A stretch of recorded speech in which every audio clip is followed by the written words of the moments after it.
Welcome, welcome, welcome. It is April. We are in April. Oh my gosh. And this is the April webinar. My name is Joanna Dolan, and I'm going to go ahead and share my screen because we're going to use slides for some of this conversation, and other parts of the conversation is actually, some of it is going to be slides, and other parts of it is actually going to be a conversation amongst you all. So let me tell you about how my setup is here. This is a different setup than what you guys have seen me in the past because we're in transition. But this right here is where you guys are. So when you see me looking this way, I'm actually looking at you so I can see what you guys are doing and how you're interacting. And that's also how I can see if you're jumping up and down and stuff. So there we go. And when you see me looking this way, I am looking at the PowerPoint that you all are going to be seeing shortly. And this is actually my my camera. So if you see me looking this way, just know that I really can't see you. I'm just thinking maybe you might like to see my face, because who wouldn't want to see my face? So there's the setup. And also, I'd like to say just thank you. Thanks for coming and being a part of this, and know that like I crack jokes as much as possible. And I think for most people that we learn through doing things, and we learn through having fun experiences. So know that everything that I do is totally meant for us to get the most that we can out of it, right? We got a bunch of people, so know that I fully expect that everybody's going to participate, and like we'll have some good times with it.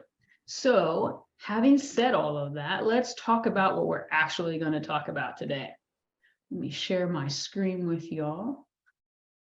Okay, and here we go.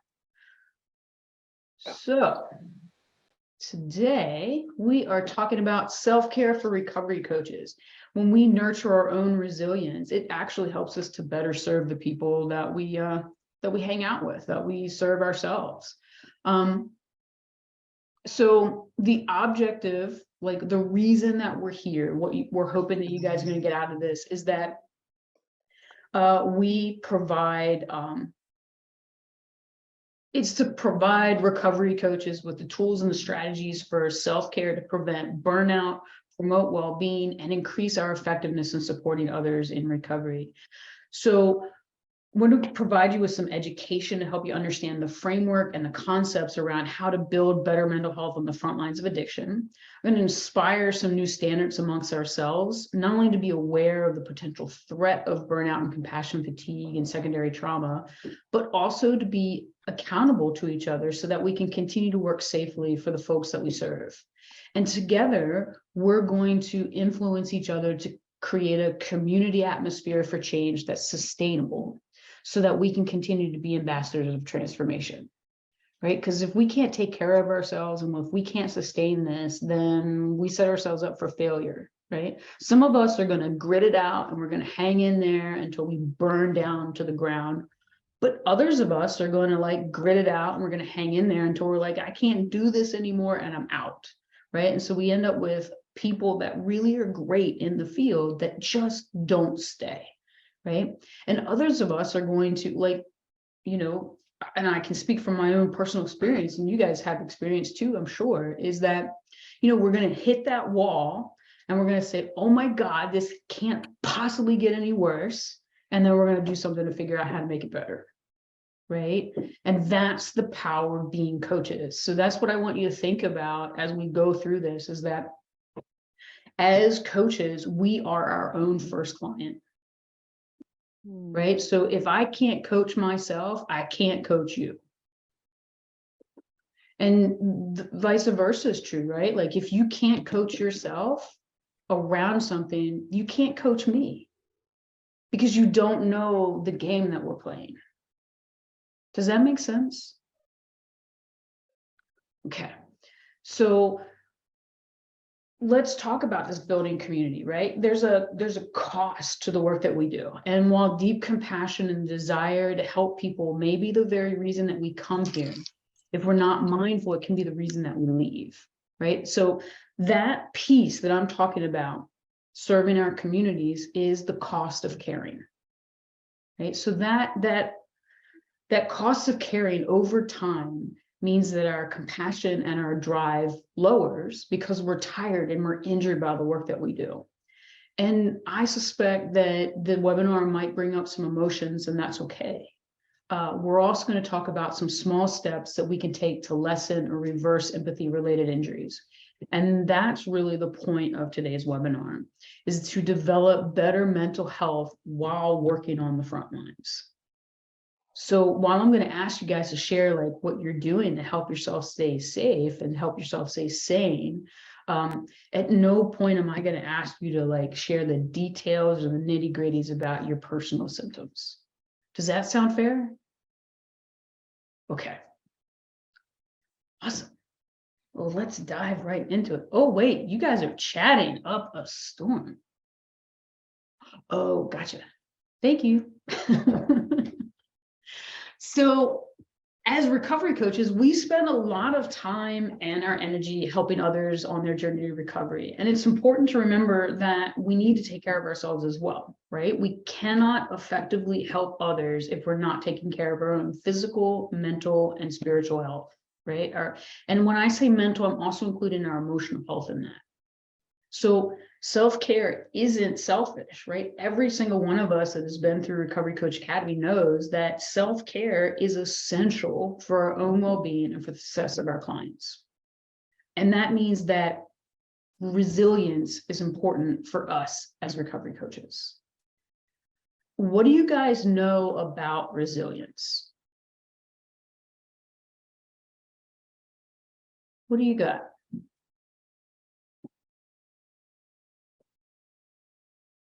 Khalees? I'll come in.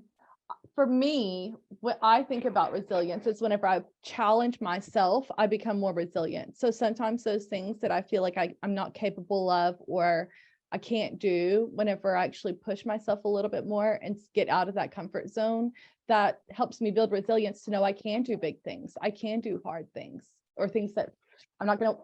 Hard is not a feeling. I know we've had this discussion. Anyways, my mom. Anyways, things that might feel difficult to me, I can do those. Yeah, that's a really great way of saying that.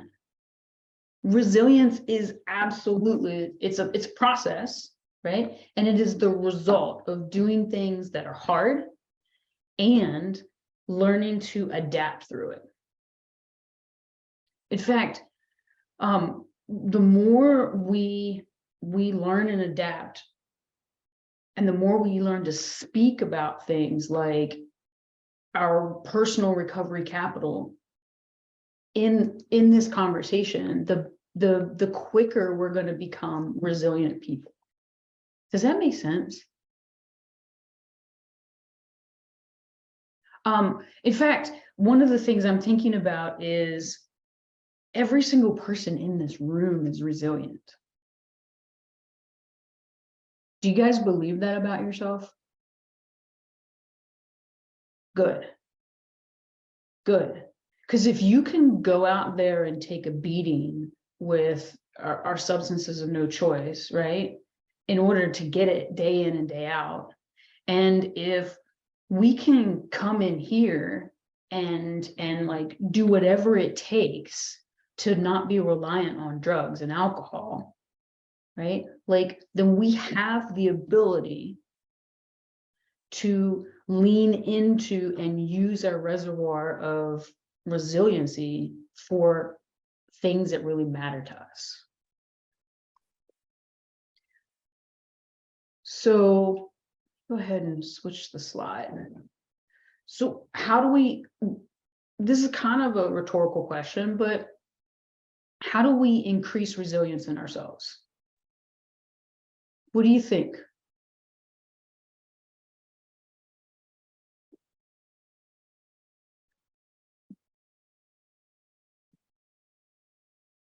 What you got, Michael? You know, it's funny that you bring this up because I was just telling somebody a good thing to do to individuals that don't believe in themselves is give them affirmation. So right, so you would call them up out of the blue and it just be out of the blue, or text them, right, with just some affirmation, you know. And I think that right there. So if I have a community that believes in me and trusts me, right, and loves me, right, then I think I got a better chance. I got a fighting chance, you know. Yeah. Yeah, absolutely. Thank you for that. Dennis, what are you going to add? I was going to say to develop different coping mechanisms so that I have a better chance of, a bigger toolbox of ways to get through situations. Yeah, thank you for that. Yeah, bigger toolbox means more recovery capital, right? Will, what you got? Yeah, good evening, everyone. I mean, I think, like, for me, people in recovery are some of the most resilient people you're ever going to meet. You know, the hardships we survived, the things we've got through. And I think for me, coming into recovery a few years ago, I had to have the sort of the hope drummed into me to believe that I could be resilient without substances. And I think when you are being resilient today, the more evidence you've got of making it through some of the darker days, the more resilient you become. So I think it's like it feeds into like self-belief, if that makes any sense. Yeah, that makes so much sense. You're talking about a commitment, making a decision, and then reinforcing that decision over and over again. Yeah. Yeah. Thank you for that. When we make good decisions, well, let's say not good decisions, like we make 100 different decisions all day long, and who knows what's good and what's bad until like the end of the day, right? Or the end of the month. But when we make decisions consciously and we develop the skills and the strategies, we develop the self-efficacy that really reinforces that resiliency. What you got, Ed?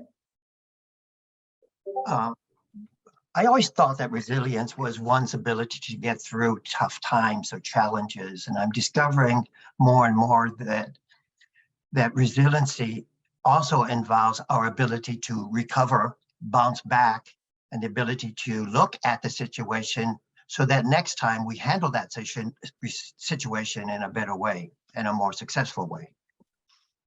Yeah, thank you for that. Nicely said. Yeah, you just described like the difference between grit and resiliency, right? Like grit is, I'm going to do this. Resiliency is, I bend like bamboo and not break like a tree. Thank you for that. John, what you got? Yeah, hey guys, thank you. So for me, it's more like looking like historically and like thinking through or revisiting the things that I know I've gotten through that I, at the time, never thought I would ever get through. So you start to build, I think, over the course of time, and I'm older, confidence that, yeah, this too shall pass. And I need to leverage the resources that I know have worked for me.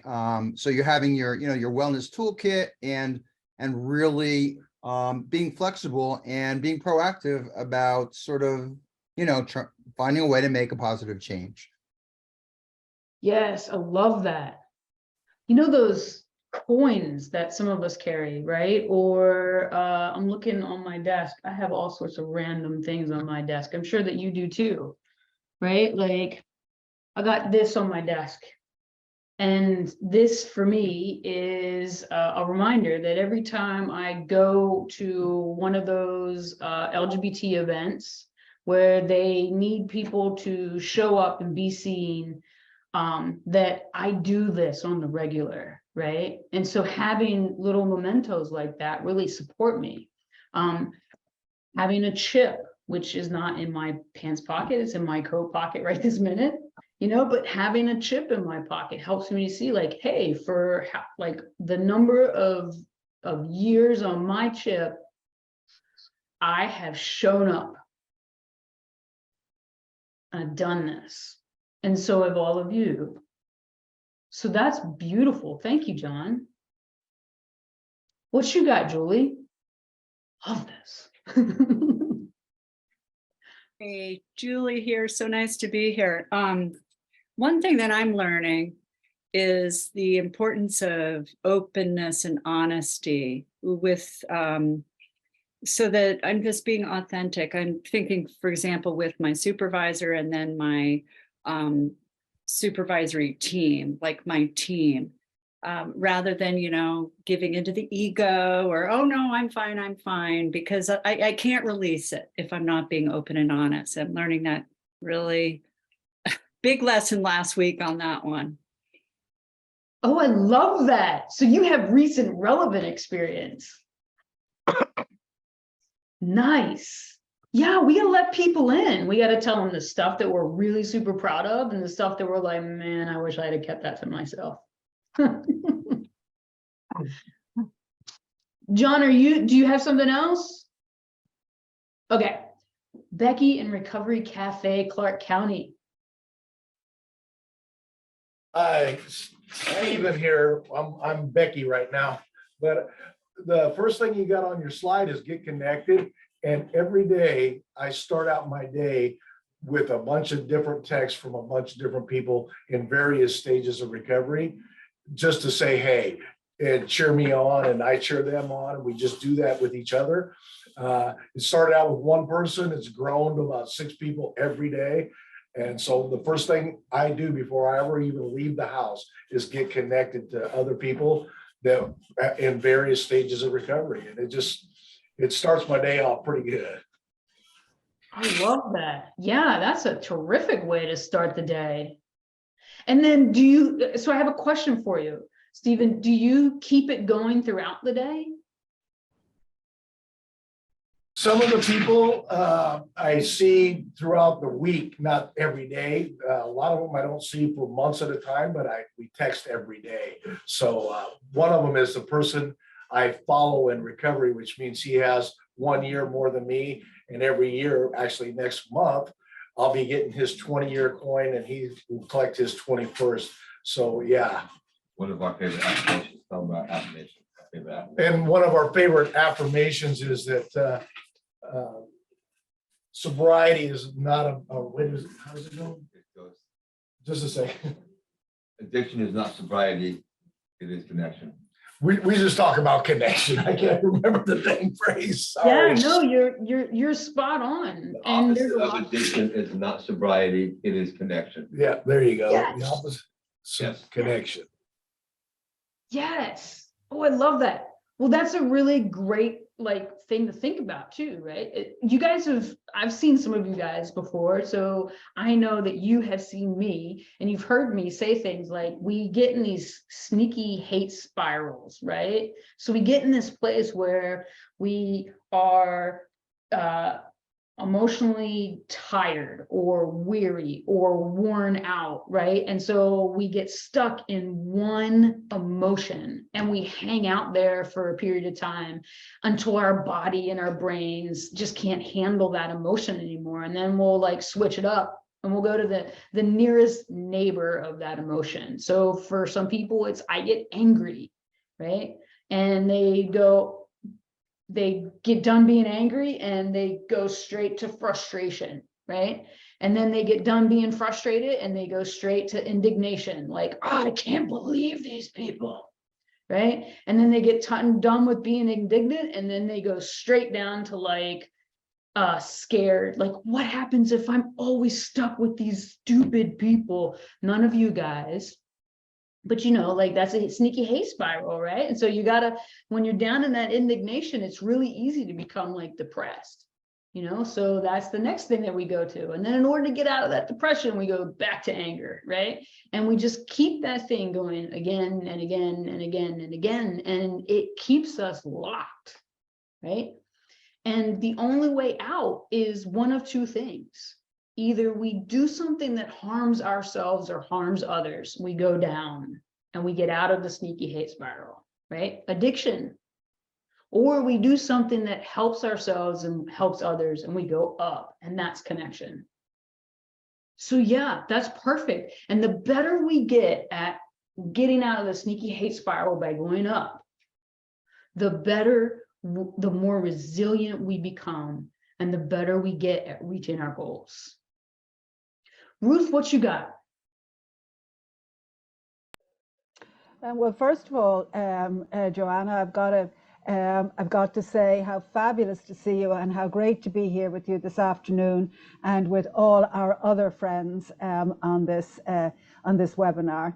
And I always I love this work, and I love the work that CCAR hosts, and it really is part of my self-care to come and participate in events like this with my peeps. There were a couple of things that struck me when you asked us about specific strategies, and one when Michael talked about affirmations and the power of affirmations. I've taught myself to trust myself by consciously intervening with affirmative messages to myself. When I get something right, when I think I'm looking good, when I think that was a good decision, well made. When I think, no, I don't need to do this right now. It'll wait till 6 o'clock, and and I affirm for myself that that's the right thing to do in this moment right now. And I do all the other self-affirmation things that people talk about. I talk to myself in the mirror. And I find that that has helped me build a positive response to whatever it is I'm seeing in the mirror. As the poet Yeats would say, the sorrows of my changing face. I have a positive relationship because I built it and I built it and I built it. And that self-affirmation is so important to me. And just finally say very briefly, because I was inspired to think about this by you, Joanna. I wear a lot of rings. They're all silver except for the white gold. And every single one of them stays put. They don't come off when I go to bed. They don't come off when I take a shower. They don't come off, end of story.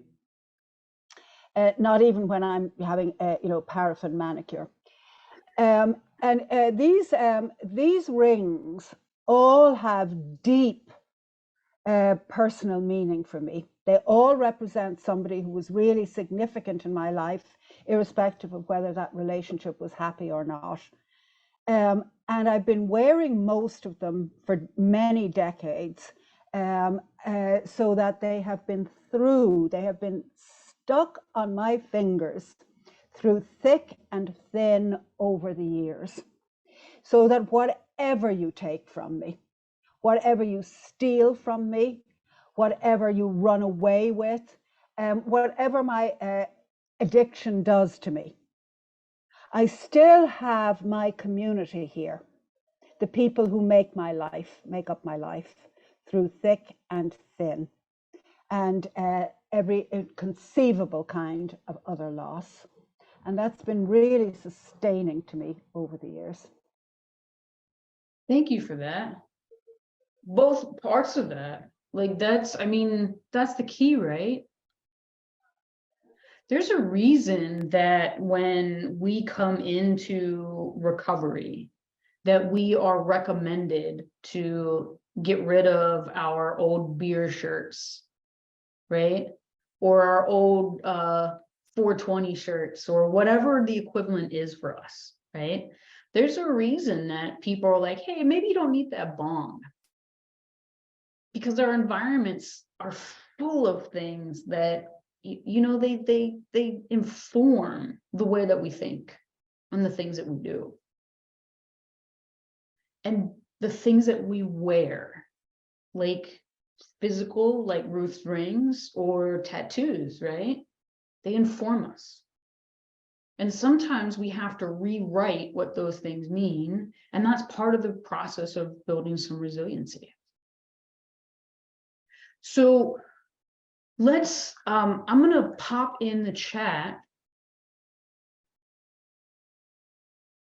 Oh, I love this. Okay, wait a second. Drea said, I say, good morning, Lord. Thank you for another day. Yes. Nice. Yeah, we have things that we say to ourselves. Okay, so I'm going to pop something into the chat box so that you can look it up later. One is Perma V. So everything that we're talking about, you will be able to do some self-research around later.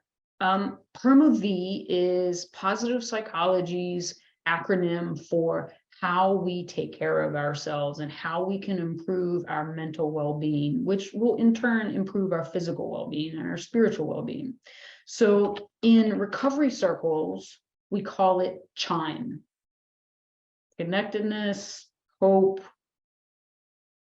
Someone else in this room probably knows exactly what CHIME means, but if you look it up, if you go to the Recovery Research website, you can find information about CHIME. If you are super into, like, I got to figure out how this works and I have to find the base like line, Perma V is the place you want to go. So the reason that I shared this with you right away is because, oh, thank you. There we go. Khalees, you're the best. Connectedness, hope, identity, meaning, and empowerment. These are the things that help us to build our sense of self and our grit and resiliency. So let's talk about, we had this piece of the conversation first. We're going to build more onto this piece of the conversation as we go. And the reason I wanted you to have this part of the information right off the bat is because we got to talk about the stuff that makes us feel like crap in order to talk about the stuff that makes us feel good, right? But you guys, when I was designing this, I needed to remember that, hey, even though we're going to talk about stuff that makes me feel not so good, I have the answers. And you do too, right? Like, you guys, we just had a whole conversation around all the answers that are right here in this room. This room is full of wisdom. Okay, so let's talk about why we need to have this conversation in the first place.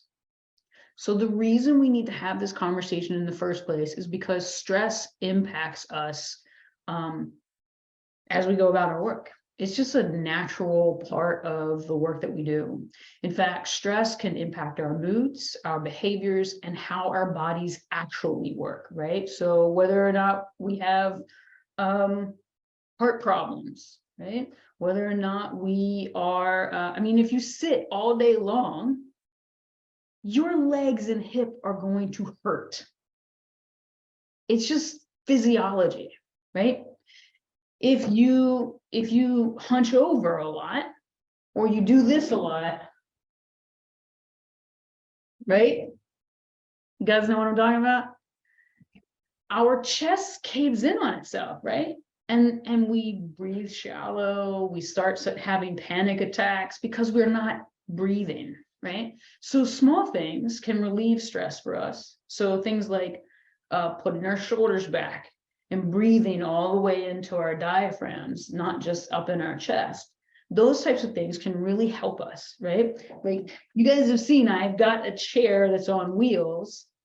If I'm sitting in this chair, most of us have chairs that are on wheels these days, right? If I'm sitting in my chair and my wheels don't move the entire time we are talking, I'm probably not with you. I've probably zoned out, right? But if I'm on the edge of my seat, I'm here with you, right? Because my physiology is engaged, right? So things like that are impacted. Our physiology is impacted by the stress, right? And that can impact how our bodies work right down to the molecular genetic level. That's not really what we're going to talk about. We're more because that's like super nerdy and not really why we're here. But knowing that it can impact us at that level is really powerful, right? So let's talk about that. How does stress impact our moods? What do you guys think? How does stress impact your mood? I'll go. Go. Sure. Lack of focus. I'm tired, like just sleepy, like drained. I feel, cranky. I just I can't focus. I feel out of it. Like I'm just kind of in la la land. And then I'm getting upset at myself because I'm feeling that way. On top of that, I'm like, I need to pull myself together. I got stuff to do. But then I'm like, So yeah, that's kind of me. And then frustrated easily where things tick me over. Yeah. Normally things wouldn't. Yeah. Everybody can sympathize with that, right? Oh, you guys are so good. Okay, Drea, what are you going to add to that? This chat, fire. Well, it's funny. I like how you brought up stress, period. And you made me think of something that I'd like to bring up, which is the positive stress as well as the negative stress. Yeah. So the positive stress keeps me focused. It makes me wire focused on things that I need to take care of, things that I need to make sure are in line to what my goal is to accomplish at that very moment. The negative stress gives me migraine. It takes my focus off of things, but it also makes me go and double check and recheck to see where I've maybe gotten offline, gotten off topic, and definitely sharpens my focus on what needs to be taken care of, because I want to make sure that I'm not only not letting myself down, but I'm not letting down those who I am serving as well. Nice. Yeah, thank you for that. So you got ahead of me, which I love, because it means you guys are participating and you know this stuff. Remember, you guys have so much wisdom. So what Drea's talking about is there's two types of stress, right? There's the stress that's negative, that like wears us down, which most of us focus on, right? And that's called distress. And then there's the stress that's positive, that really helps us to grow and to be able to lean in and support others. And that's called eustress, eustress. Both of those are super important to know about. Both of those are important for us to lean into and to plan for. We need stress. Have you guys, are any of you guys athletes? Athletic? Who's like, nope. Julie says yes. Yeah, same. Tara, I'm an athlete too, right? Like I know that when I go to the gym, in order to get stronger or healthier, I need to push against more than I think I can push. And I need to do it more than once. And I need to do it over time, right? And that gives me that body that I want. And it gives me the energy that I want. Ooh, I used to play football. How athletic do you think you have to be in order to be considered an athlete, Khalees Connor?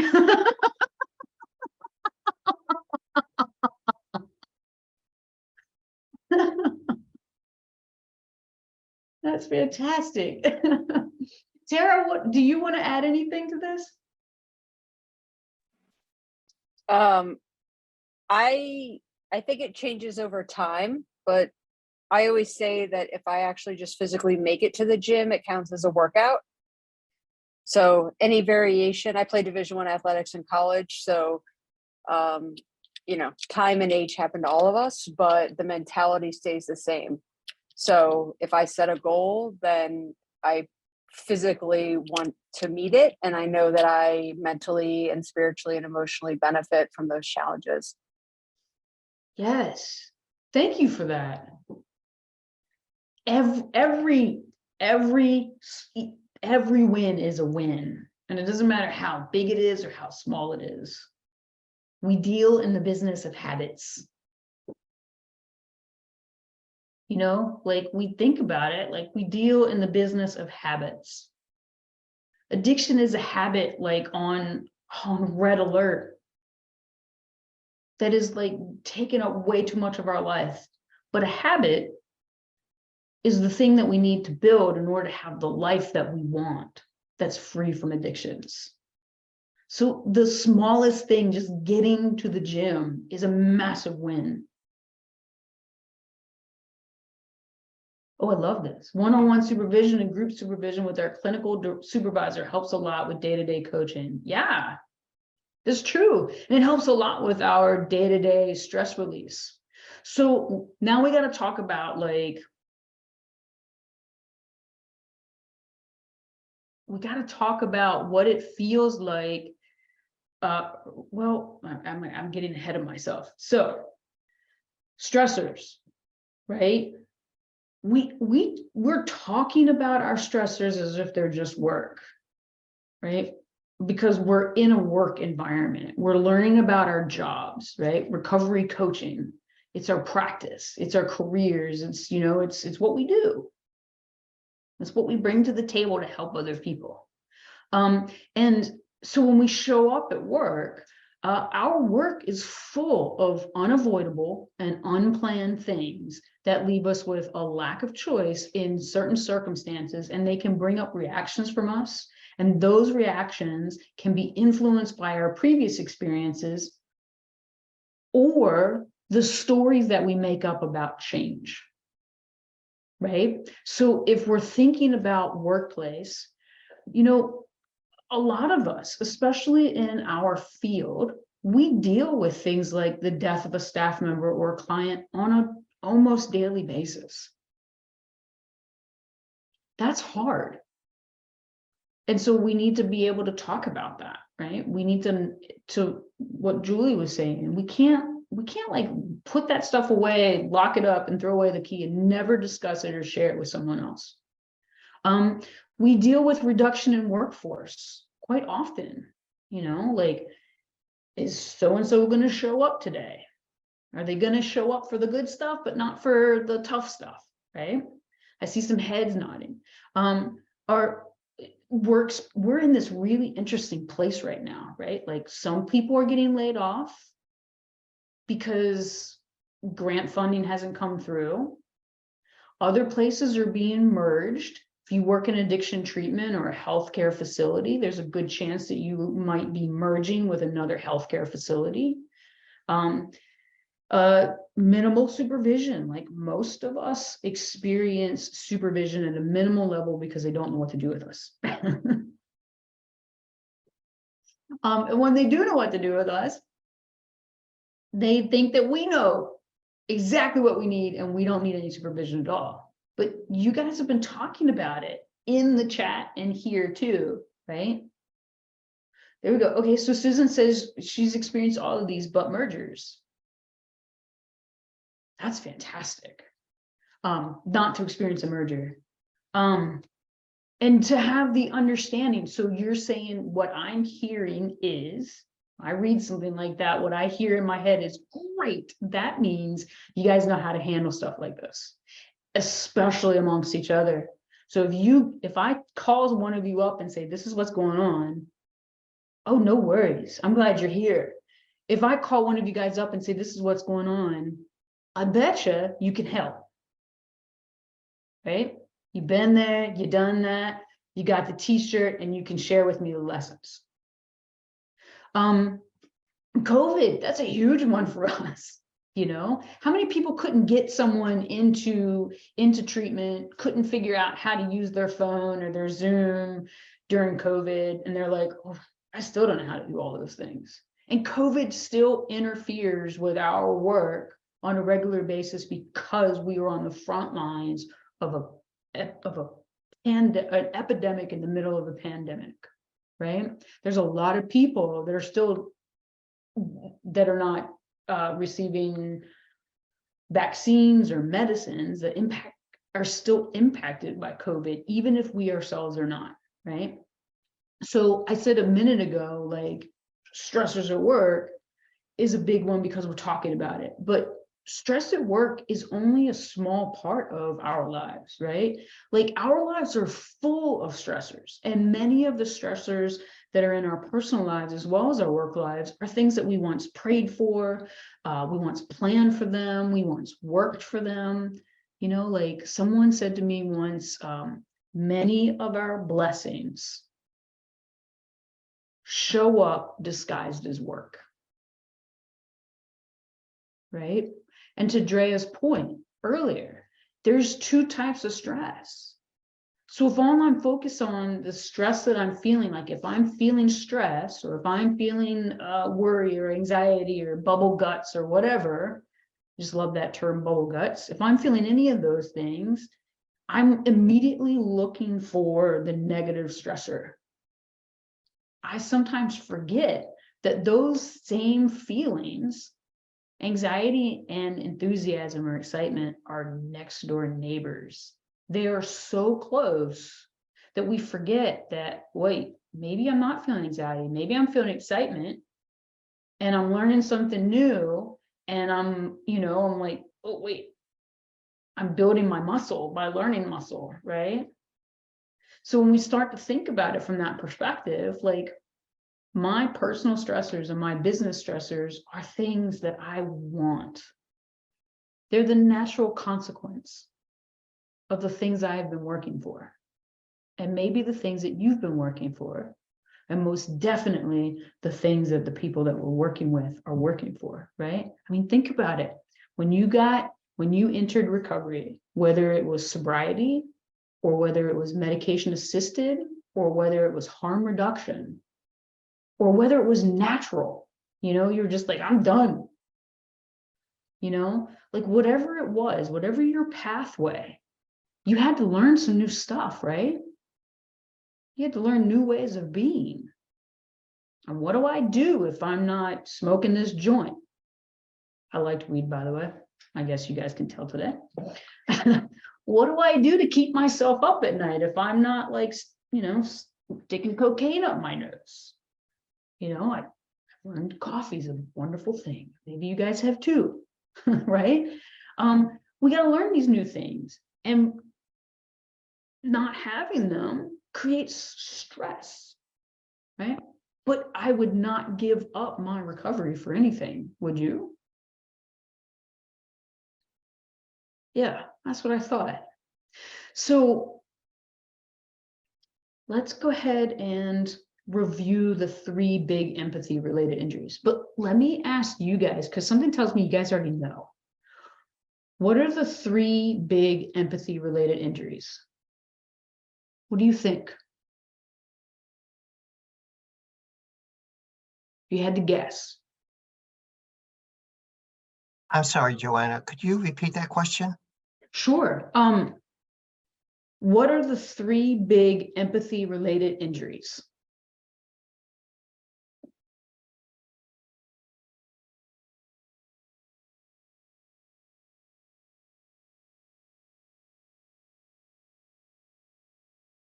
What do you think?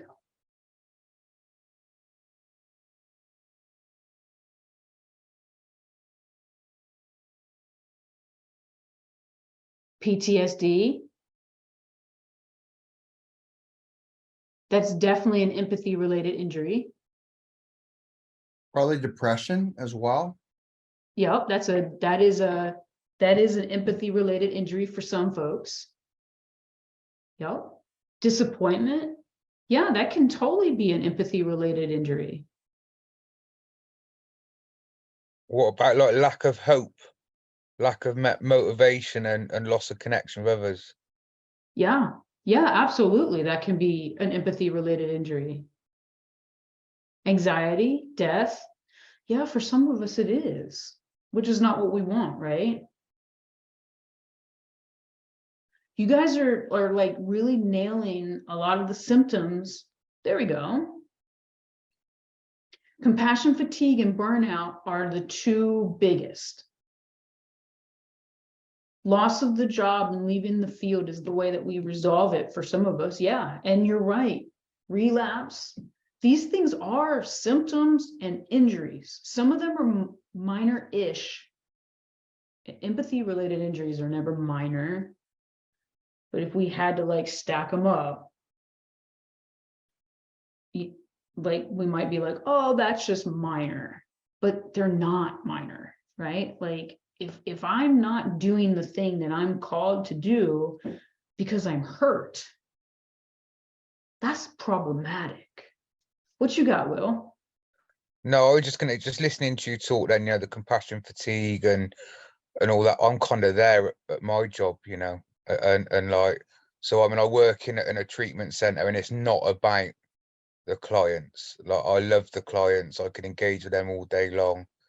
It's always like that, shit comes down stuff. And I had a sort of a big meeting today with some of the directors, and that I just thought, you know what, my values and your values are not in line.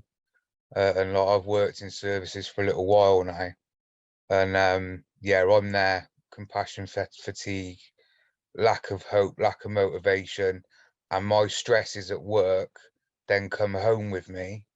And I mean, I'm good with the clients and stuff like that, don't get me wrong, but sometimes I just feel a bit deflated with it all, to be honest. Yeah, I get that. Thank you for sharing that. I'm sorry that you're going through that. So, compassion fatigue as a result of moral injury, which is what many of us experience, right? The moral injury of my values and your values don't line up and they're clashing. And you're taking care of things that are different than what I'm taking care of. That is extraordinarily harmful. And it does cause you to question your own abilities and your own self-worth. And the good news is there's stuff we can do about it, right? So let's drill down on what burnout, compassion fatigue, and the third big one is secondary trauma look like, right? Because these are the ones that we need to spend our time actually thinking about so that they don't become long-term diseases. Dis-ease, right? Which is different than a physical disease, like dis-ease. That's what I mean. That's what I'm saying when I'm saying that. So you can hear and will, right? Like you can hear the fatigue. We can experience it and feel it in ourselves. We may not always be able to communicate it to others, right? But they can see it in us. So burnout is different than compassion fatigue. They share some similarities, but they're different. So burnout can leave you feeling resentful, and it can leave you feeling tired. And when you're feeling that way, it's really important to recognize the signs early to be kind to yourself and effective at your job. But people feel burnout in all sorts of different ways. So some people are, they're feeling weary and exhausted without the necessary energy to perform, right? Some people are sad and stressed out most of the time. Some people experience blurred vision, or they have difficulty finding words or focusing on anything that's in front of them. You might call that tunnel vision, right? Like you got the blinders on. Some people, they worry all the time, even when they're not working, right? So like Will said, I'm taking my stuff home with me. There's habits that we can learn to not do that, right? Like there's this author, his name is Joel Osteen. He talks about in one of his books about defeating worry, that he has a tree, or he's got a friend, I don't remember, one of the two, but either he or his friend has this tree. And when he goes into his house at night after he leaves work, he like rubs all of his worries He hangs his worries on his tree and then he walks in the house.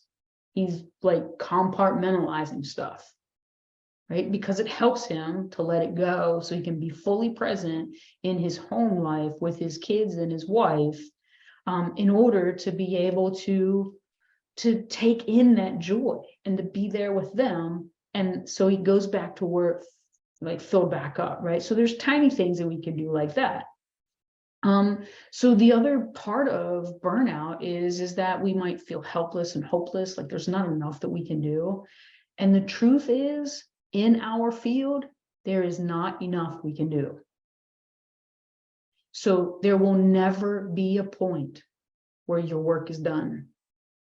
But you do learn to put boundaries around it, right? You might feel the need to rescue or heal or fix. You might be hyper vigilant, right? So someone said PTSD earlier, like hypervigilance that comes from that. And you can come back from these things. It just takes time and boundaries and planning what you're going to do for self-care. You might have a diminished creativity. Creativity is super important for all of us. You might minimize things like, this isn't as bad as what so-and-so is going through, right? Like, I can do more, they're doing more. Well, maybe their capacity is different. Maybe they have different helpers, right? Maybe they've learned how to do it over time and they've got skill sets that you can't see because we're not asking, right? Like there's this metaphor of a duck, right? Like when we see ducks in a pond, all we see is the top of the duck on top of the water, like swimming around. We do not see that the duck is like swimming and he just keeps swimming and he just keeps swimming and he just keeps swimming, right? So if we are comparing ourselves and what we're doing and going through with someone else and minimizing what they're doing and then minimizing what we're doing, we're causing ourselves harm. And we're also causing them harm because we put them on a pedestal, right? Everybody's working really hard. We might not be able to listen. Yes, we are given CEs for this training and we might disassociate. You know, like a lot of us disassociate. It kind of comes along with the territory. But we can get better at learning like, wait, am I present?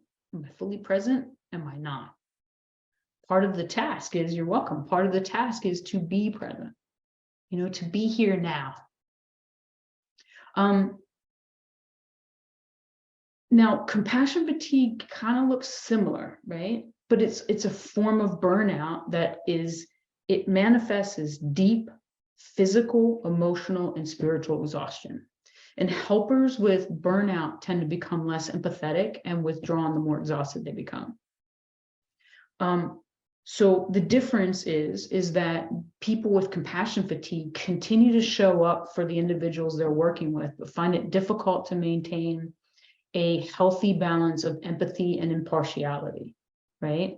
And when you don't address this, it can turn into depression, cynicism, and pessimism. So someone said earlier, like depression as a empathy related injury, it very well could be.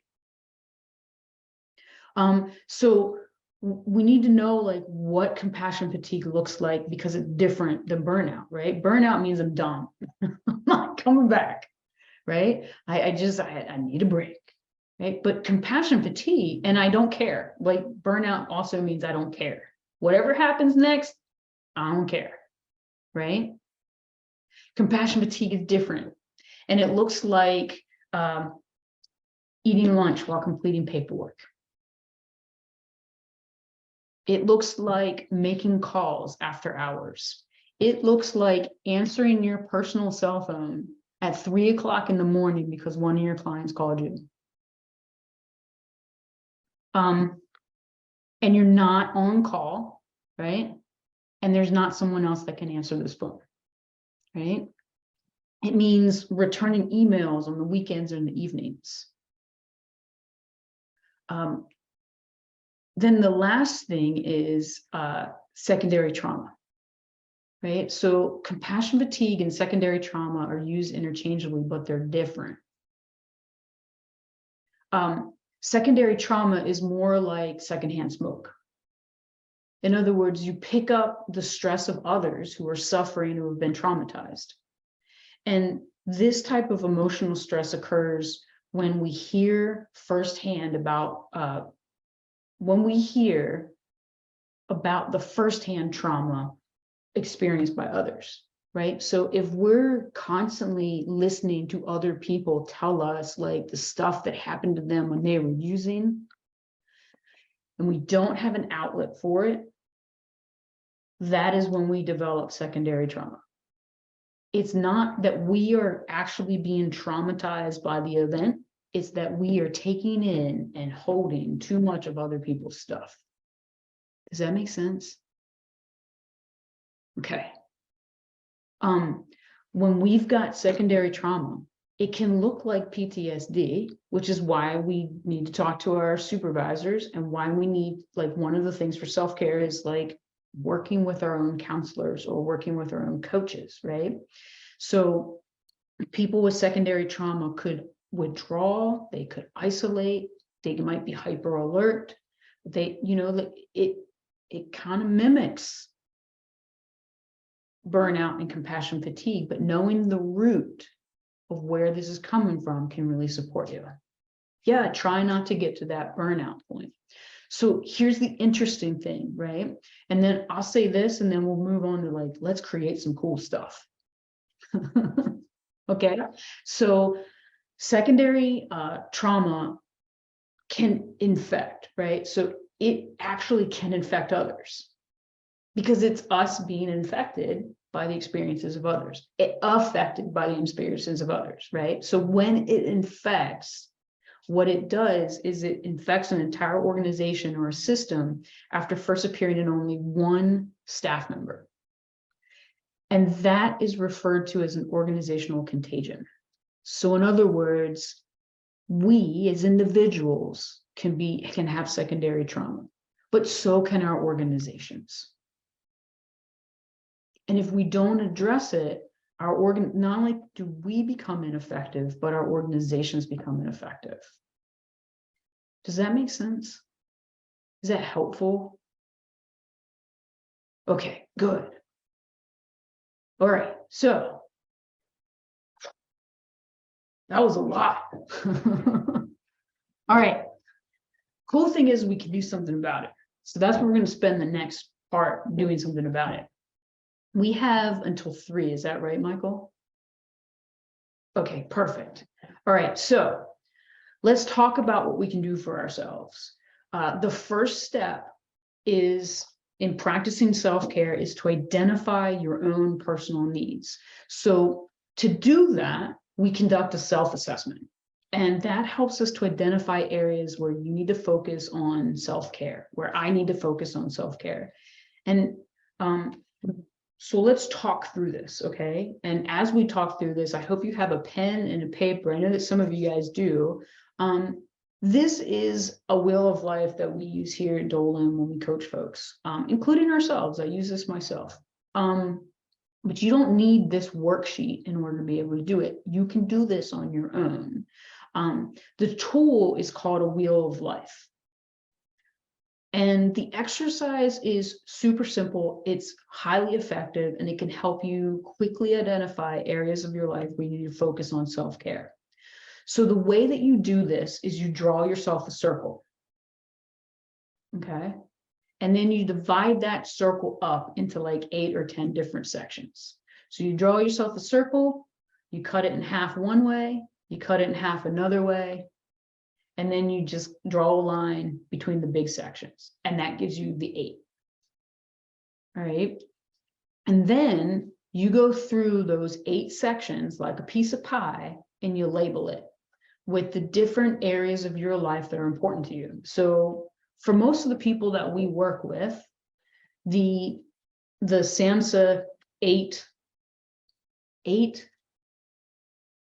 dimensions of well-being are what we use, right? So those are relationships, your career, your work, your life mission, your finances, your spiritual well-being, your physical body, and your emotions or the meaning that you have in life. This particular wheel of life has two added ones on it, is recovery, because we work with professionals in recovery, so they sometimes don't think about it the same way that we all do. Like, this is just part of my life. Everything else is, you know, I think about everything from a recovery lens, but some people don't think about it like that. And then time, right? Because I mean, there's a reason we all wear watches and we have calendars and we've got things on our phone that tell us, right? Is because time is really important, and being able to manage it and have healthy parts of it is important. So those are two things that professionals really think about, is my recovery bucket and my time bucket. And then everything builds into that, right? So whatever your things are, you write those into your wheel, okay? So I'll give you a couple minutes to do that. So you'll notice on the wheel that there are numbers here from 1 to 10. So that's what you're going to do with your wheel, right? Is for each section in your wheel, you're going to put in a scale of 1 to 10. 1 is the lowest and 10 is the highest, right? So you'll rate yourself on how satisfied you are with that area of your life right now. This is kind of like a recovery capital assessment too, by the way. So like, for instance, for relationships, like, I love using questions as prompts. Do your relationships provide you with the level of fulfillment that you want them to today? Probably like an 8. I'm not bored. They're not bored. It's great. Right? So we'll do that for each thing. How are my relationships? How's my mission? How's my finances? I'll give you a couple minutes to do that. Can I ask a quick question right now? Sure. A few moments ago when you were talking about compassion fatigue, you said it was, you know, when people are still continuing to show up to support people, but they're finding a difficult balance between empathy, and then you said something else and I missed that. Oh, what did I say? Let me see if I can see it. I have notes. Impartiality. And can you just explain real quick what that is? Sure, absolutely. So impartiality is the ability to separate me from you. That's a good way to say it, right? Like, I don't take it personally. What's happening to you is not personal to me. How you are acting is not personal to me, right? Like, you're not having an action or a reaction based on anything that I'm doing. And if you are, then I am capable of staying present and engaged with you and ask you the questions to resolve it and allow you to say whatever you need to say without taking it in personally. So that's what I mean by impartiality. Does that make sense? Yeah, thank you for clarifying that. Yeah, I'm glad you asked. Okay, so here's the last piece of this. This is the fun part. So remember, wheels only work if you can roll them. Okay, so what you'll do is each one of these numbers, you'll go from one number to the next number and connect the dots as you go around, right? So I don't know if you can see my little arrow mouse dot thing. Can you see my mouse? Oh yeah, you can. Okay, so let's say like I had an 8 for recovery and an 8 for relationships, but I had a 4 for time. I'm not going anywhere, right? But I don't know that until I start to connect all these dots, right? So whichever way you start, whether it's counterclockwise or clockwise, you want to make sure that all of the dots line up in a circle, or at least they go from A to B to C to D in that order, right? Okay, so whatever that shape is, that shows you the areas of your life where you're thriving and which areas you need more attention. Okay, so this is, that's awesome, that's awful, Khalees. Khalees is like, I'm over here like Fred Flintstone.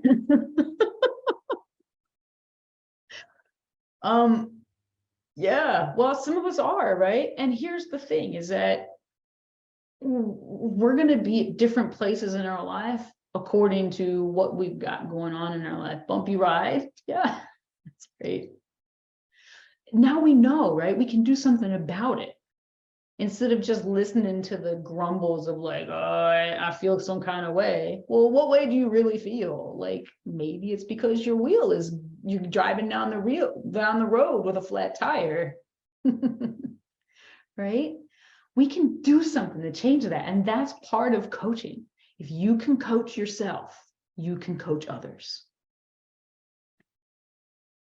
So we're going to use this to think about the things that we need to focus on.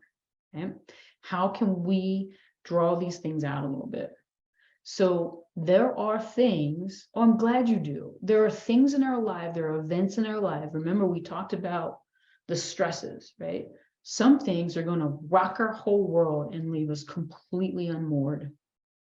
You know, like my mom died 2 years, it'll be 2 years in June. And when she died, everything went crazy because I didn't realize how much of an anchor she was in my life. It took me a minute to like round things back out and not have reactions. Khalees and Nisa can tell you because I was talking to them on the regular. I'm like, I don't know what to do here. It had nothing to do with my work, it had everything to do with my personal life, but it was showing up in my work, right? And when we know this, because we can see it, that's amazing, Ed. This explains the thump, thump, thump I have been hearing of late. What if it's round but small, all 5s and 6s? That's fantastic. That means you've got a solid foundation to grow from, right? And it means that you're really being cognizant, you're being aware of how you build your life. A lot of us, I mean, I'm not kidding about, I'm not at a 4 and an 8 right now, but I can tell you that when we work with some people that are using this tool, when they use the time thing, they have like huge, great numbers in some of these things.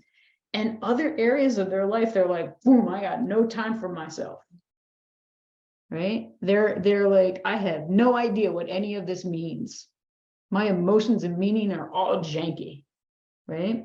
And so like helping them literally means to, in order for them to round out to 5s and 6s across the board, we got to help them to lessen some of the things that they've got going on and increase some of the other areas, right? You guys have, I'm sure that you've seen like, I keep coming back to exercise, right? Because we know when people are, you know, really muscular, right? Have you ever seen someone who's got like really big biceps and they got 2 little tiny chicken legs? Tara's laughing. Like that's a sign that like someone is out of balance. Same thing happens to us. And in order for that person to get like, in their case, normal size legs, you know, and come back into balance, they're going to have to stop working on their arms every day. And they're going to have to start working on their legs a little bit too. Right? Same is true here. Today was leg day. That's great. Today's leg day for me too. Nice, Khalees. It just tells us either we have to get a bigger plate and learn how to delegate, colleagues, or we got to let some things go, right? So this is a tool that you can use with other folks. If you're like, I need to ask a bunch of questions for Recovery Capital, but I don't know all the right questions, there you go. There you go. That's all you gotta do. Okay, so wait a second. We have to maintain a balance in all these areas of our life. Otherwise, we will neglect and abandon some, or we'll lose coherence and congruence. And yes, you're speaking my language. And we cannot give to others what we do not have, because our work is based on the example of our own life. It is not perfection, it's maturity, balance, and integrity. Yes. I walk to the refrigerator. I love you guys. This is why I do this. Okay, so now that we know the areas that are really important to us, we got to start to think about developing a self-care strategy, right? So there's some practical self-care strategies that we can think about in 3 big buckets, right? Because these are actionable things. So physical self-care is a bucket, emotional self-care is a bucket, spiritual self-care is a bucket, right? And think about it from Recovery Capital. Everyone here knows what Recovery Capital is because you've taken Recovery Coach Academy. You're sitting in here. A lot of you guys are RCPs. You've definitely taken, some sort of coaching, right? And so you know like what some of these things are for Recovery Capital.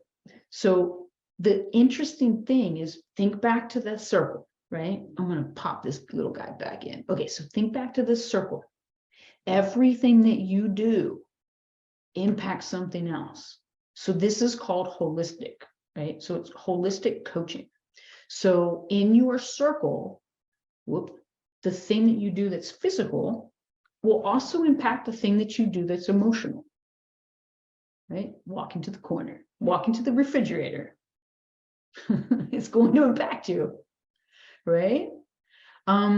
It's also going to impact your spiritual, right? Because when I'm speaking of spiritual, what I'm speaking of is the part of you that is being called forth, right? I'm not speaking about your relationship with a higher power. I'm not speaking about your relationship to any, I'm speaking about the part of you that's being called forth in this moment, or whatever moment you're in, to connect with other folks, right? To connect with the universe and there's space that you're in, right? It's also the part of you that's present, the part of you that's here right now. That's what I'm speaking about, right? And the practices that we have will help us to connect. So now we got some fun stuff. All right, I'm gonna stop sharing because I'm gonna give you guys some instructions, because now we got fun stuff. Okay, so you guys know I love small groups. I think a lot of stuff comes out of small groups. And to that point, what we're going to do is we're going to break out into small groups for 10 minutes, and we're going to brainstorm some practical self-care strategies that you can integrate into your daily routine. So you're going to want a recorder and a reporter.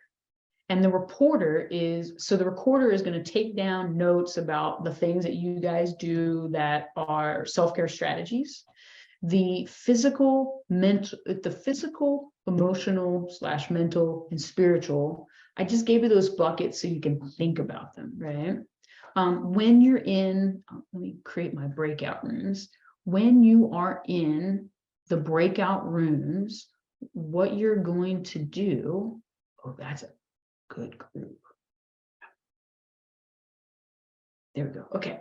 So when you're in your breakout rooms, think about the self-care strategies that you use. You might want to say, okay, I can put this one in a physical bucket, this one in a mental, emotional bucket, and this one in a spiritual bucket. If that's what you want to do, I'm cool with that. If that makes it easier for you to take notes so the reporter can report back out.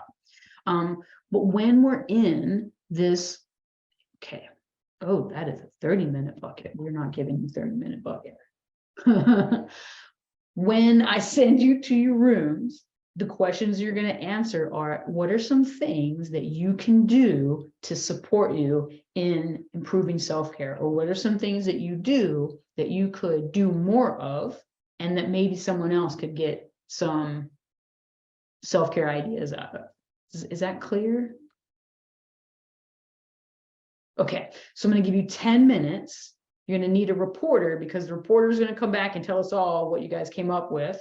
Okay. And when I send you to your room, you guys are going to go out automatically and you're going to come back automatically. So you don't have to worry about time at all. Sound fair? I see that. Okay. Do the best that you can. And does anybody have any questions before I send you to your rooms? I just love saying that. All right, here you go, to your rooms. So, who are our reporters? Okay, so go ahead and raise your digital hand so I make sure we get y'all. Your teammates will let us know too. Should have one more, is that right? Oh, no, just 4. All right. Who would like to start us off? What did you guys come up with for self-care strategies? I'll go first if you want. Yes, please, Will. So we just had a really nice conversation and we were all throwing ideas out and stuff like that. So I tried to sort of put down what they were, spiritual, emotional, and all that, but I'm just going to read it out. I think we were all in agreement that these things topped us up. So we had one person who started his day by texting out spiritual messages to people that he was fond of every day. So we're starting his day with a spiritual connection and receiving some of that back in. Someone else said about watching the sunrise first thing in the morning. And again, they felt a real spiritual connection to that and being part of something bigger than them on their own. We spoke a little bit about gratitude and how, you know, looking at our blessings rather than our problems can really switch our mindset. There was a couple of things about nature and how that can emotionally make us feel better. And again, that connection to something bigger. Mindfulness and meditation, I'd probably include in that prayer as well. Doing nothing. So being a human being rather than a human doing. Downtime.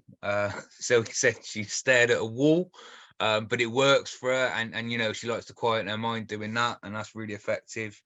Resting the mind. So the importance of rest. You know, we're all running around 100 miles an hour all the time. So just taking a step back and taking a moment. We had a couple of people, so chilling with their dogs and really taking care and grooming their cat. That helped their well-being.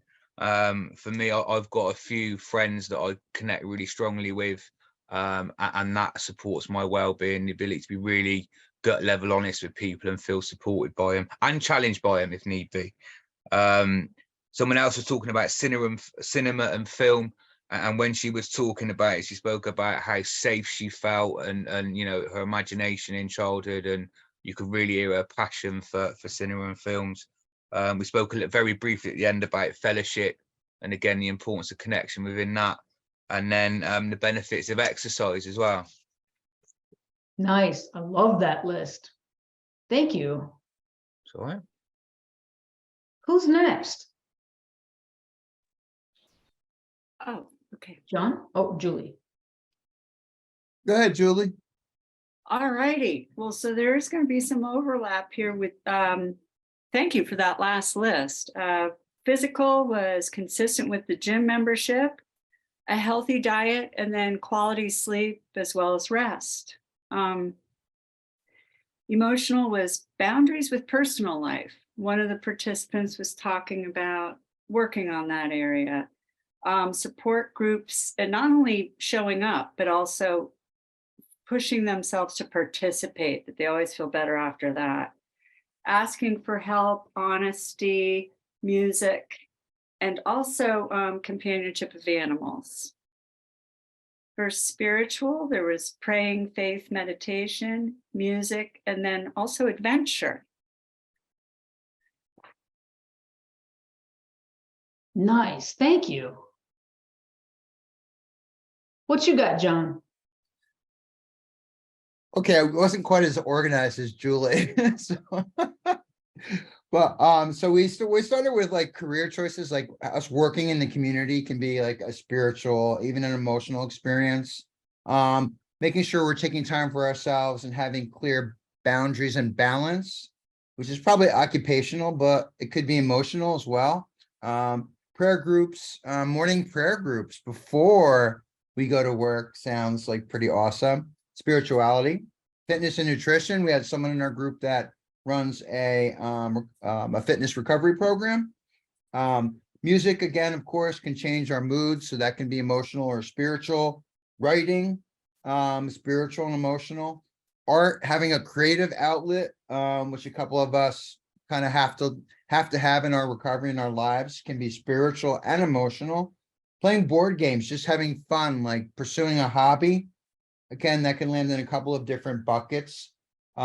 Reflective practices, even including reading, writing, meditation, and mindfulness, falls in probably 2 of the buckets: emotional, even spiritual. Inner work and self-reflection kind of falls in line with that. Attending fellowship meetings, let's not like forget the basics, having that community at hand and staying connected with them. Probably more social, but can be, an emotional support. And then last but not least, which we love, cooking, and more importantly, eating, which I don't know, that falls in all of them. Emotional, spiritual, physical, eating good foods, even donuts sometimes, right? That's our list. Nice. Love that. Also appreciate a good donut. And we zeroed in on Krispy Kreme, so, Nice. When they're warm. Yeah. Good job, guys. All right, Becky, you want to take us out? Yeah. So we put ours in buckets. So in our physical bucket, we put exercising, taking long walks or short walks, treating ourselves to going to a movie, singing, jogging, yoga, stretching, hiking, and painting, and taking deep breaths.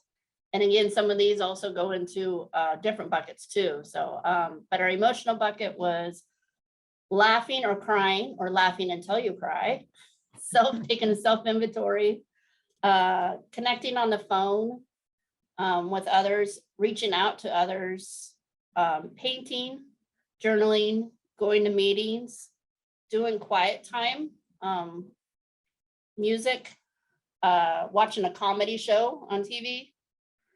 And then our spiritual was going hiking, which is also physical for some, doing yoga, grounding, reading the Bible, meditation, poetry, praying, doing tarot cards outside, mindfulness, and journaling.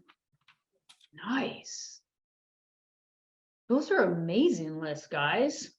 Nicely done, y'all.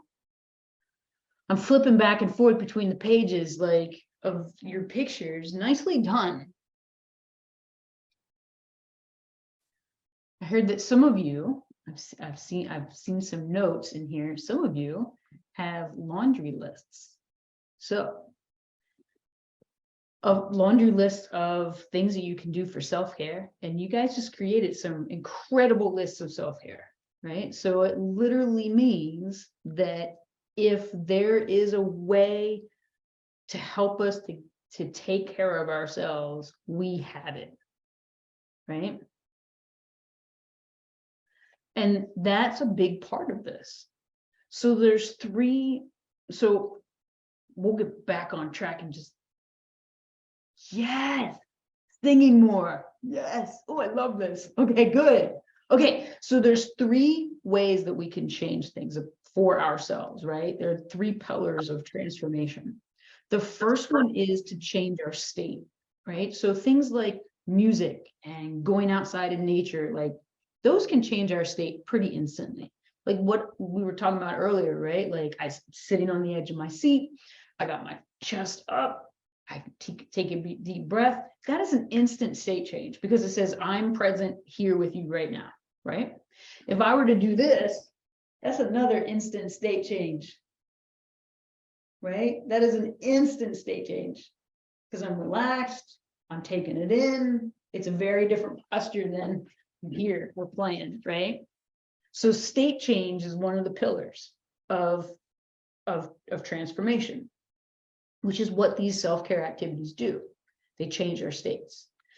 The second part of the second pillar of transformation is strategy, right? So strategy is what we're designing, right? Is where, like we did the circle, the wheel of life. What is it that I need, right?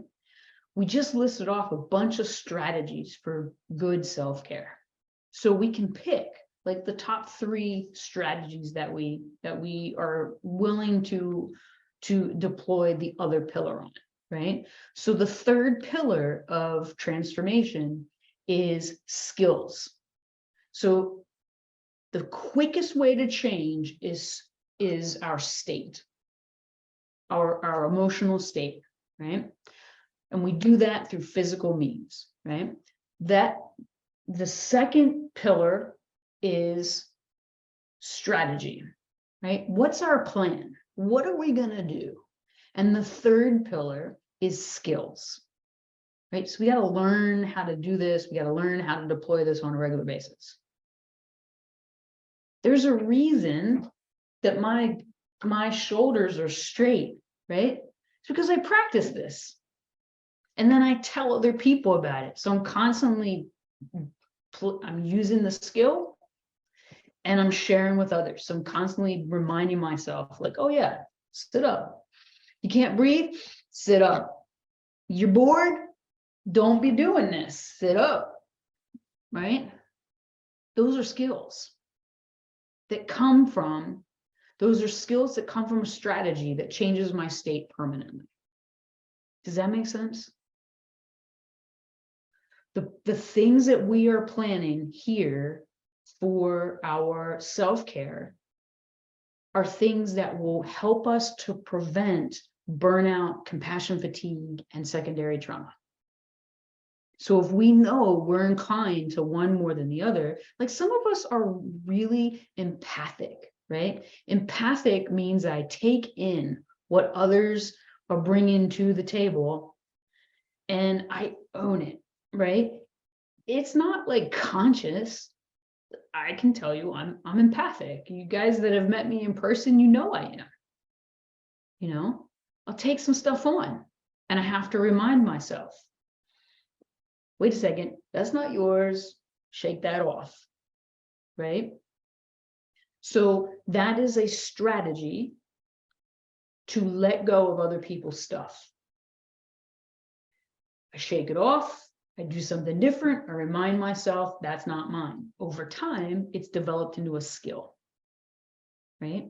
So now it permanently changes my state. And when I catch myself taking on your stuff, I can be like, nope, not doing that. I love you, like you, appreciate you, whatever it is, whatever you are in my circle, but I'm not taking on your stuff. Does that make sense? Okay, so each one of you, someone put in here a chat that says, I forgot to add physical forgetting massages or things along those lines of taking care of the body. Yes, those are strategies, right? That develop into skills. Things like massage, that will literally change your body and the way that you use it. And over time, that becomes a skill of your body, right? You will know when you've got to go get another massage because your body's out of whack, right? You'll also learn to do things between the massages, things like foam rolling or stretching or going for walks. You'll learn to start doing those things because it feels better. It's a daily thing that you can do in addition to the massages that you're getting. Does that help? Okay, so let me share my screen with you one last time. Let's see. Boom, boom. Okay, so let me see. There we go. All right, so we talked about the different strategies that we can have. We talked about how to assess ourselves. We talked about some possible things that we can use. But just like any other recovery capital planning, we cannot talk about only the good things or the things that we're trying to avoid or to plan to be proactive for. We got to talk about the barriers, right? So the barriers to self-care are these top things, right? So these are the biggest barriers. Time. So literally, if my time is at a 4 and everything else is at an 8, like I gotta resituate some things because I'm important too. Guilt is a big barrier to self-care. A lot of us feel guilty about filling our own buckets. And it doesn't, for some of us, it comes, we have a good reason for that. And it doesn't have to be like that because we're making decisions to improve our lives, which will improve other people's lives too. It gives us the ability, like I hear from some people that they feel guilty about taking care of themselves because when they were using, they were not able to be there for others. So they feel like taking time for self-care today means that they're taking time away from their families and that they're causing just as much damage as what they were doing when they were using. But you and I know that that's not true because there's a difference, right? When you were using, you came back like depleted. And when you're taking care of yourself, you come back full, right? So these are the types of things that we need to ask ourselves, like, what barriers do I have? And why do I have that barrier? Or what would it be like if I didn't have that barrier, right? Money is a barrier. So there's things that we can do, right? Like if you can't afford a massage, do some foam rolling. It costs $1.50 to get a tennis ball. Everybody knows someone or can get themselves a golf ball, right? And then YouTube is free. You can learn how to do this on your own. Or maybe you can barter. Like maybe you're good at something and I'm good at something that you need and we can trade. Energy is a barrier to self-care. The thing about energy and self-care is that when we take good care of ourselves and we're not just zoning out, we actually get more energy. There's a big difference between sitting on the couch and zoning out or intentionally choosing to watch a movie, right? And when we can ask ourselves, am I zoning out because I'm tired, or am I doing this because this is what will bring me joy and fill me back up? We experience a different level of energy from both of those, right? Feeling stuck as a barrier to self-care. Yes, boom, ask for help. James, that was beautiful. If you're feeling stuck, ask for help. We've already established every single person in here has got a bunch of resources. We can help each other, right? So that's the other piece of this we need to ask ourselves, right? So we did our wheel of life. We know what we got. And now we just need to take a couple minutes and say, what are some barriers that I need to address in order to establish a self-care plan? So go ahead and answer that question on your piece of paper. I'll give you a couple minutes. This is Susan. Mine is time.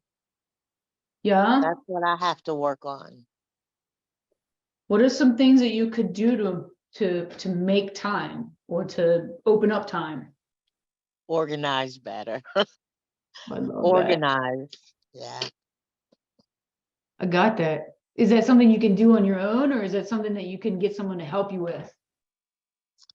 Well, I will certainly try to do it on I'm that kind of person tries to do all mine on my own.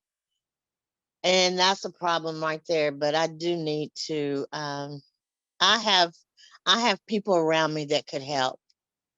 So that's my main thing that I need to work on. And I'll absolutely start that first thing in the morning. Oh, I love that. Thank you. Did Thank hear? you. Yeah. So you guys heard Susan, right?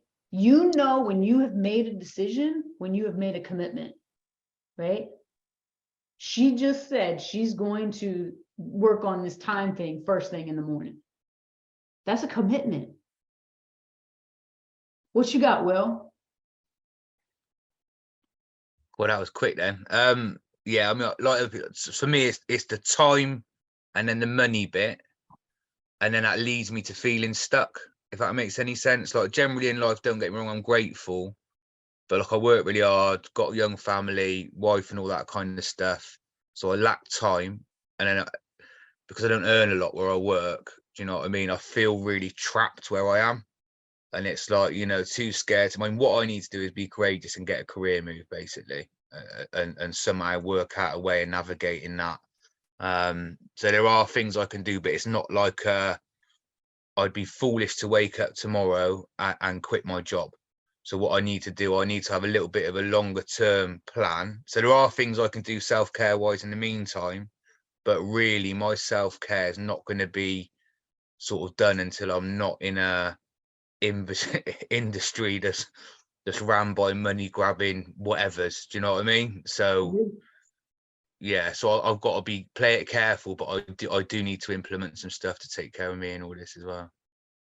Thank you for that, Will. So remember earlier I talked about the figure eight. What you just described is a figure eight. So when you get to that place and you're like, if you can sit down, are you open to learning something about that? Okay, so if you can sit down and write out your figure eight, like, okay, I feel like I don't have enough time, and I feel like I don't have enough money, and then I get frustrated, and then I get scared, and then I check out, right? So I'm just making that up. That could be it, it might not be it. Okay. You're not a million miles away, so that's close. Okay, so then you get closer, right? You pinpoint it, and then you can, the immediate self-care that you can like work on when you're planning your long-term self-care, because you're right? There's the short term and the long term. So when you're doing that, you just say, okay, how can I catch myself before I check out? And what can I do? Like, can I put, when I catch myself, when I'll have time for that, do I put something on my computer or my phone that says, how do I make time? Or, do I throw a ball at a wall or whatever, whatever your thing is. Do you know what? Like when we first started speaking at the start about resilience and that. So it's like, don't get me wrong, I can be resilient, but I'm getting tired of it now. So it's like, this has been a good workshop for me, because thinking about, what I can do proactive, because just sitting there and just sitting in it is not effective, is it? So it's about implementing some changes. So yeah, thank you. Yeah, thank you, Will. I'm glad it's been helpful. You guys have got some great stuff in the chat. Amazing stuff in the chat. And you've seen the power of like conversation with each other, right? And talking with each other. That's why this is so important. The community that we've got is outstanding. Being able to reach out to each other is outstanding. Like, you guys can reach out to me anytime. It may take me a minute to get back, but if you call me, right, I get back to you like pretty quickly, and I bet you the same is true about all of you. Like, I bet you if I was like, Mike, can I call you, Mike Gaunt at the Phoenix house? Can I call you and throw ideas? Look, he's got his thumbs up. Right? I know if I call Bunny or LaTanya over at Tree of Hope. I know they'll be like, yo, we got you, right? I know if I call Khalees or her mom, like they're gonna be like, got you. So I know that if they will do that for me, they'll do it for you, right? I just know, because that's who we are. So we got 5 minutes and I want to leave you with 3 more questions, okay? So we talked about why we want to do this. We've done a little bit of playing and we've talked about some ideas that folks have got, right? So the key to we talked about the wheel of life and how to draw that super easy. We talked about what some of our barriers are and how to get into that. But these last 3 questions are really important, right? So it's 3 questions. What are 3 realistic things you can do to make time for yourself? I'm putting it in the chat right now, okay? You can ask yourself, what does self-care look like for me? Right, that's number 2. So you drew your little circle. You said, these are my barriers. What does self-care look like for me? What are 3 things that I can do to make time for myself? And this is the most important one, right? Because Susan, I think it was. Yes, Susan did. Susan said, yes, you got it, James.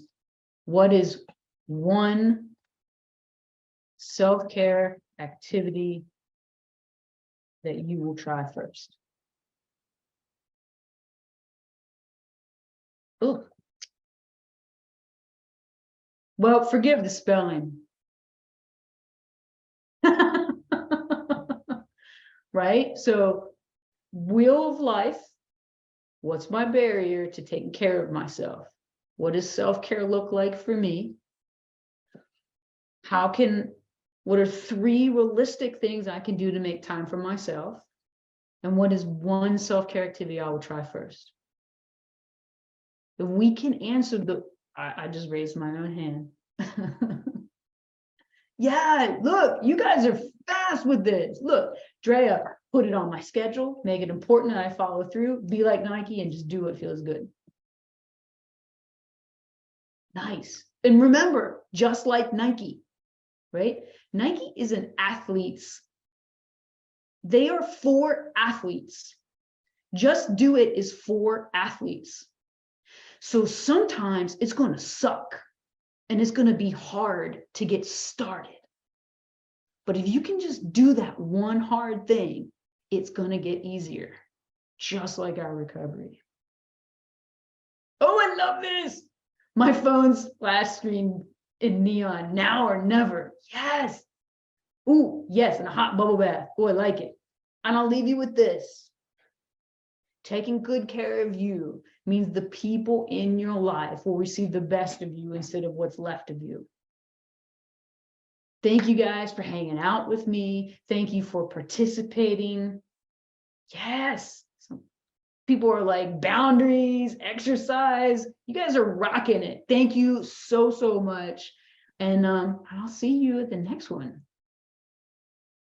Thank you, Joanna. Take care, everyone. Yeah, good to see you all, man. Thank you.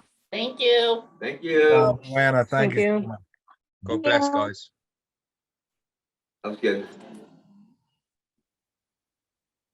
See you guys. Yes. Represent the DMV, dude.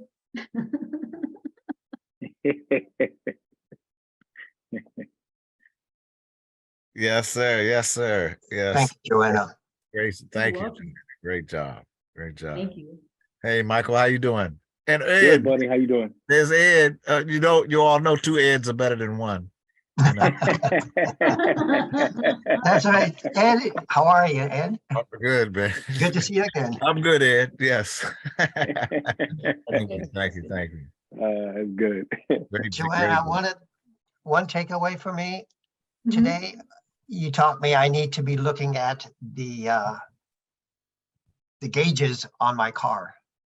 Mm, I need to be looking where my gas tank is. I keep thinking that I have plenty of gas, and then I find myself run out of gas someplace. Or I fail to look at the check engine oil, and all of a sudden I feel that all of the self-care things that I should be looking at, I'm not aware of it until it hits me hard. And I think I need to start looking at the gauges and start assessing where I am at any point in time. So thank yeah. you. Thank you. Wow, that's deep. Yeah, it is.